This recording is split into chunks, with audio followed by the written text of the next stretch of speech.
I spent 1 year annotating the Bible, color-coding each of the atrocities. Each of the orange tabs are genocides that happened. 2 Samuel 24:15. So the Lord sent a plague upon Israel that morning, and it lasted for 3 days.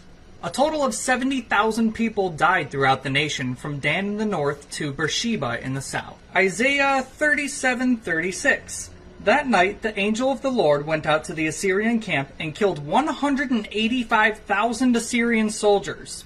When the surviving Assyrians woke up the next morning, they found corpses everywhere. These were genocides in the Bible, not only condoned by God, but he directly committed them. Why would you want to follow a genocidal maniac God? You are better than that. That is a fantastic question that I think any intelligent Bible reader has got to ask of themselves. And it actually makes you ask bigger questions about life and death, such as, who has the right to take a life? Do I have the right? Certainly not. I'm not the creator. I'm not the owner. I'm not the person. But then you ask the question, does God have the right to take a life? He is the creator. He is the owner. I like to think of the analogy of if somebody has painted a beautiful painting, it would be immoral for me to go up to their painting and smash it through with my foot. But if they wanted to do it, well, certainly they could. Every single person dies, and everybody dies somehow. In fact, God knows and even determines the number of days that every single person has, and he knows the means of their death. So if a whole bunch of people die on the same day by the same means, that's no more or less moral than having them live more or less days. So to think of these moments as God being a genocidal maniac is inaccurate.